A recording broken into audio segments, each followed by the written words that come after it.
Hello students, हम लोग exercise 20.4 पे हैं और क्वेश्चन नंबर 11 क्या कर रहा है। The sum of first two terms of an infinite GP is 5 and each term is 3 times the sum of the succeeding terms, find the GP. अच्छा, हमें जीपी फाइंड करनी है, जबकि क्या करा कि फर्स्ट टू टर्म का सम जो है ना इनफाइनाइट जीपी के टू टर्म्स का सम जो है ना 5 दिया है, और ईच टर्म, हर एक टर्म क्या है 3 टाइम्स है the sum of the succeeding term, यानी उसके आगे के सभी टर्म्स का वो 3 टाइम्स हो रहा है। ठीक है ना जी। हमें जीपी फाइंड कर लेते हैं। हम लोग ले लेते हैं कि let a be the first term and r be the common ratio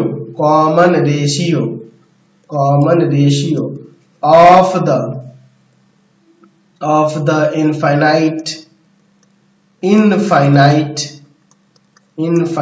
GP. ठीक है ना जी।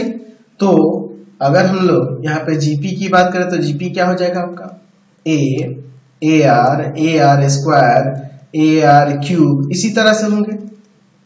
ठीक है ना, यही इनफाइनाइट तक गया होगा। ठीक है, हमें क्या कह रहा है कि यहाँ पे फर्स्ट टू टर्म का सम यानी कि a1 और a2 का सम दिया हुआ है 5 अकॉर्डिंग टू क्वेश्चन। यानी कि आप यहां से कर सकते हो a प्लस ए आर जो है ना 5 के इक्वल है, यानी कि आप a कॉमन कर लो तो यहाँ हो जाएगा 1 plus r equal to 5 as a equation first ले लेते हैं। अब देखिए नाउ क्या करा आपके क्वेश्चन में कि हर एक टर्म जो है ना 3 टाइम्स है the sum of the succeeding term. जैसे मान लीजिए फर्स्ट टर्म ही होगा तो वो 3 टाइम्स होगा सम ऑफ द सक्सीडिंग टर्म, यानी कि इसके आगे के टर्म से, यानी कि A R plus A R square plus A R cube. यहाँ पे ऐसे लिख सकते हैं, यहाँ पे लिख देता हूं मैं, हमारे पास दिया हुआ है ऊपर कि ईच टर्म इज 3 टाइम्स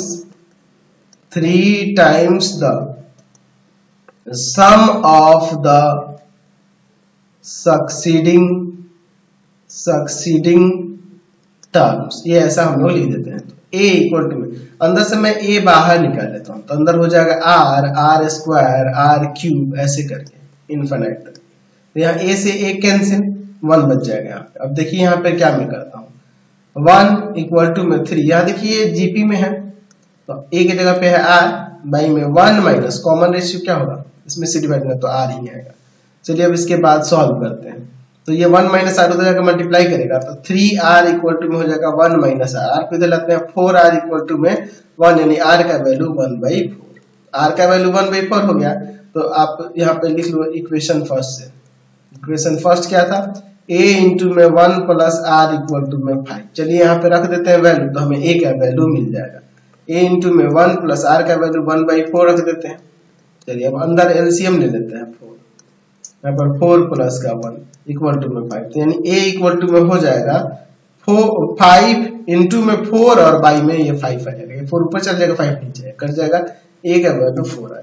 तो फर्स्ट टर्म जो है 4 आ गया और कॉमन रेशियो 1/4 आ गया। तो हमें जीपी ही ना निकाली थी, तो जीपी का देखिए फर्स्ट टर्म क्या है a यानी कि 4, सेकेंड टर्म क्या है ए आर यानी कि आ जाएगा a के जगह पे 4 और r के जगह पे 1/4 कट जाएगा, 1 आ गया। Third term A R square यानी कि 4 इंटू में 1/4 का स्क्वायर, यानी 4 इंटू में 1/16 कट जाएगा, 4 4 जा 16, 1/4 आ जाएगा। Fourth term A R cube यानी कि 4 इंटू में 1/4 का क्यूब, यानी 4 इंटू में 1/64, इसे काट देंगे 16 टाइम्स में, यानी कि 1/16। तो हमें जीपी जो निकालना था यहाँ से निकल नहीं गया जी। तो ये हमारे पास जो जीपी चाहिए था रिक्वायर्ड जीपी, वह क्या हो जाएगा जीपी देख लीजिए 4 1/4 1/16, यहाँ से ये हमारा जीपी आ गया। समझ गए। चलते नेक्स्ट क्वेश्चन। क्वेश्चन नंबर 12 देखिए, so that in an infinite GP with common ratio r each terms bears a constant ratio. और यहाँ पे क्या कर रहा है कि कॉमन रेशियो जो है ना ये जो होगा 1 से लेस देन कह रहा है, मोड आर जो है 1 से लेस देन कह रहा है। ठीक है ना जी। तो यहाँ पे आगे क्या कर रहा है कि each terms bear a constant ratio. अच्छा, कांस्टेंट रेशियो उसमें मिल रहा है तो ऐसी बात है कॉमन रेशियो कांस्टेंट ही होगा to the sum of all terms that follow it. क्या कर रहा है कि so that in an infinite GP with common ratio r, each terms bear a constant ratio to the sum of all terms that follow it. चलिए तो हम लोग यहाँ पे लेते हैं कि let a be the first term and r be the common ratio of the infinite GP का ए क्या है फर्स्ट टर्म और आर क्या है कॉमन रेशियो। तो यहां से जीपी जो होगा जीपी आप A R square A R cube ऐसे ले सकते हैं, है ना, इनफाइनाइट तक। और ऐसे भी लिख सकते हैं A1 A2 A3 A4 इस तरह से, है ना जी, इनके टर्म्स को ऐसे दिखा सकते हैं। अच्छा हम लोग यहाँ पे सपोज कर लेते हैं let the sum of all the terms, कि आपके पास क्वेश्चन में क्या है ना यहाँ पे कि कौन, यहाँ पे जो the sum of all the terms that follow it, तो यहाँ पे हम लोग sum of all the terms को यहाँ सपोज कर लेते हैं following each term to be S1 S2 S3 S4 ऐसे करके सपोज कर लेते हैं, ठीक है ना। ऐसे दिए हुए हैं ये आपके पास sum of all the terms follow each terms to be, ये आपके S1 S2 S3 S4 ऐसे करके दिए हुए, यानी कि S1 अगर लिखते हैं तो S1 का मतलब क्या है, S1 का मतलब क्या है कि इसके बाद वाले सभी टर्म्स का सम, है ना, फर्स्ट टर्म के बाद जितने भी टर्म्स है उन सब का sum, the sum of all the terms follow each terms to be, है ना जी, यानी कि फर्स्ट टर्म जिसको फॉलो कर रहा है इस सभी टर्म्स का सम, फर्स्ट टर्म को छोड़ के इसके आगे के सभी टर्म्स का सम, तो सभी टर्म्स का सम क्या होगा, यहाँ देखिए इसके बाद वाले टर्म्स का, फर्स्ट टर्म ए आर हो जाएगा क्योंकि इसको नहीं ध्यान देना है, ए आर और बाई में 1 माइनस कॉमन रेशियो क्या होगा, तो इसमें से डिवाइड करेंगे तो आर आएगा, यही आएगा। उसी तरह से S2, तो S2 यानी कि S2 के बाद वाले मतलब A2 के बाद वाले सभी टर्म्स का सम, ये जिसको फॉलो कर इसके आगे के सभी टर्म्स का सम, इस सभी टर्म्स का सम ए आर स्क्वायर बाई में 1 माइनस आर आ जाएगा। S3 यानी कि यहाँ पर इसके थर्ड टर्म के बाद के सभी टर्म का सम, तो ए आर क्यूब और बाई में आपका 1 माइनस आर, कॉमन रेशियो तो आ रही हो रहा है हर एक कंडीशन के लिए, तो इसी तरह से है। अच्छा अब अगर हम लोग क्या कर रहे हैं आपके क्वेश्चन में, सो क्या करना है जी कि कॉमन रेशियो आर है, each terms bear a constant ratio to the sum of the all terms that follow it। अच्छा देखिए किसी टर्म्स का, जैसे मान लीजिए हम लोग फर्स्ट टर्म लेते हैं और उसके साथ रेशियो निकालते हैं S1 का, है ना जी, सम ऑफ ऑल टर्म्स, है ना जी, sum of all terms follow each terms, ये S1 हम लोग डिनोट किए थे, तो ये A1 और S1 का रेशियो निकाले और यहाँ पे हमें क्या मिलना चाहिए, एक कांस्टेंट रेशियो मिलना चाहिए, ठीक है ना। तो A1 कितना था, A था, और बाई में इसका वैल्यू क्या है, इसका वैल्यू है AR और बाई में 1 माइनस आर, A से A कैंसिल आ जाएगा 1 माइनस आर बाई आर। अच्छा उसी तरह से A2 और बाई S2 क्या होगा, A2 बाई S2, तो A2 कितना था AR और S2 कितना है AR स्क्वायर और बाई में 1 माइनस आर, तो एक R से R कैंसिल, एक A से A कैंसिल हो जाएगा, तो आ जाएगा 1 माइनस आर बाई आर। देख रहा है सेम आ रहा है कि नहीं, कांस्टेंट मिल रहा है हमेशा। अच्छा A3 बाई में S3 लेते हैं, A3 क्या था AR स्क्वायर और यहाँ पे है AR क्यूब और बाई में 1 माइनस आर, यहाँ आर स्क्वायर से आर स्क्वायर गया, इसे A कैंसिल, तो आ जाएगा 1 माइनस आर और बाई में आर, है ना जी। देयरफॉर लिख सकते हैं कि द रेशियो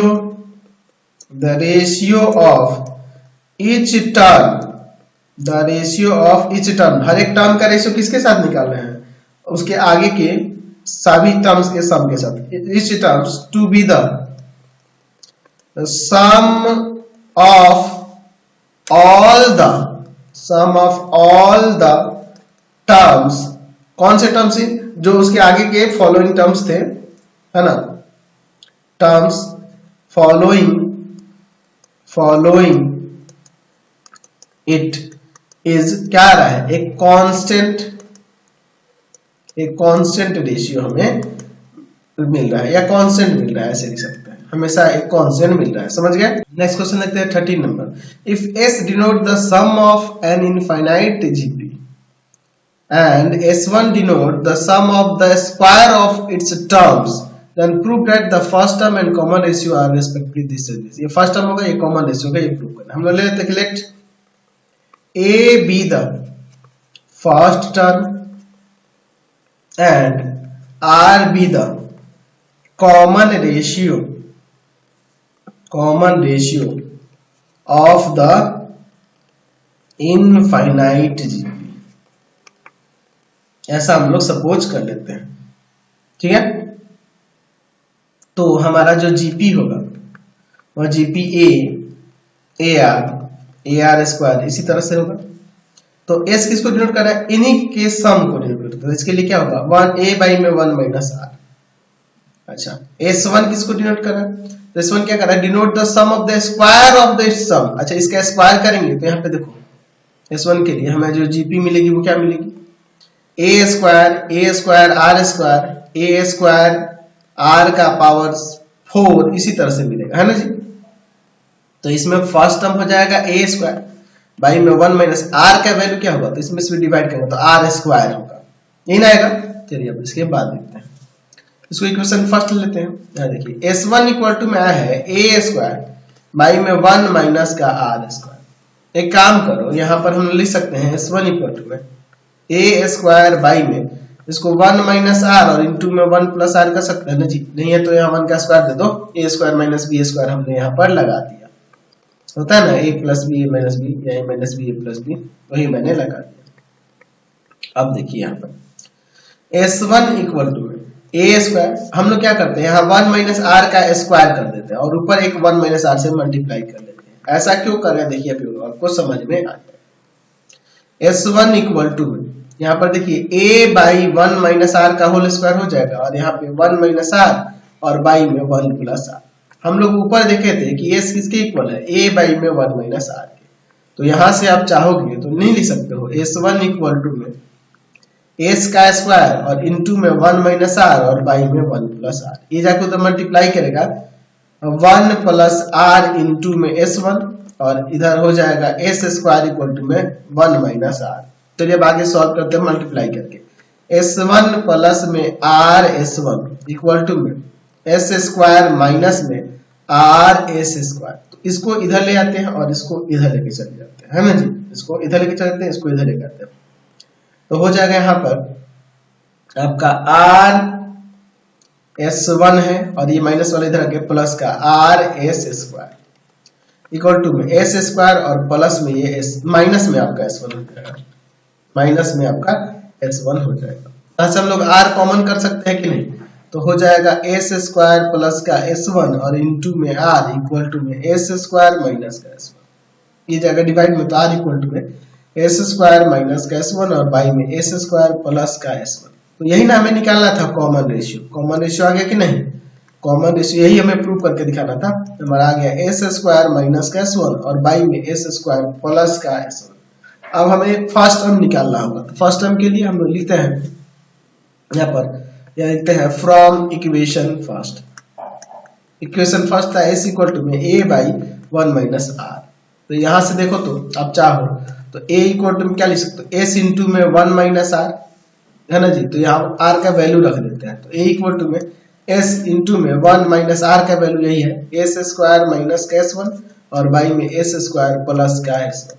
अब अंदर एलसीएम ले लेते हैं, तो a इक्वल टू में हो जाएगा यहाँ पर s तो बाहर आएगा, आ जाएगा s स्क्वायर प्लस का S1 और यहाँ आ जाएगा s स्क्वायर प्लस का S1 माइनस का s स्क्वायर और प्लस का S1 हो जाएगा। तो ये देखो माइनस s स्क्वायर से माइनस s स्क्वायर हट जाएगा, तो इधर a इक्वल टू में आ जाएगा s इंटू में ऊपर 2s1 और बाई में s स्क्वायर और प्लस का S1। चलिए अब इसके बाद इसमें मल्टीप्लाई कर देते हैं, तो a इक्वल टू में हो जाएगा 2s1 और बाई में s स्क्वायर प्लस का S1। तो यहाँ पे देखो हमारा फर्स्ट टर्म आ गया कि नहीं, तो लिख सकते हैं यहाँ पे कि ये फर्स्ट टर्म जो हो गया वो आपका 2s1 और बाई में आपका S1 का s स्क्वायर माइनस का S1 प्लस का S1, ये आ गया, हमने निकाल दिया। आज की क्लास में इतना ही, आपका एक्सरसाइज कंप्लीट हो गया। नेक्स्ट वीडियो में आगे देखेंगे। आपको हमारे 3 चैनल को सब्सक्राइब करना होगा। पहला है path finder classes Chhapra, path finder classes Chhapra. दूसरा है आपके पास भारती भवन, भारती भवन, रविकांत सर, रविकांत सर। और तीसरा चैनल है Ravikant sir, Ravikant sir R D Sharma solution, R D Sharma solution. तीनों चैनलों को सब्सक्राइब कर देंगे। इससे रिलेटेड वीडियो के लिए सीधे डिस्क्रिप्शन में, इससे रिलेटेड नोट्स के लिए गूगल पे जाकर सर्च करेंगे www.ravikantsir.in और यहाँ जाकर आप सभी क्लासेस के नोट्स, उनके पीडीएफ को डाउनलोड कर सकते हैं, पढ़ सकते हैं। इंस्टाग्राम और फेसबुक पे जाकर पाथफाइंडर क्लासेस छपरा को लाइक एंड फॉलो करना नहीं भूलेंगे। Thanks for watching the video. Comment करके जरूर बताएं कि हमारे चैनल के वीडियोस आप सभी को कैसे लगते हैं। Thanks for watching.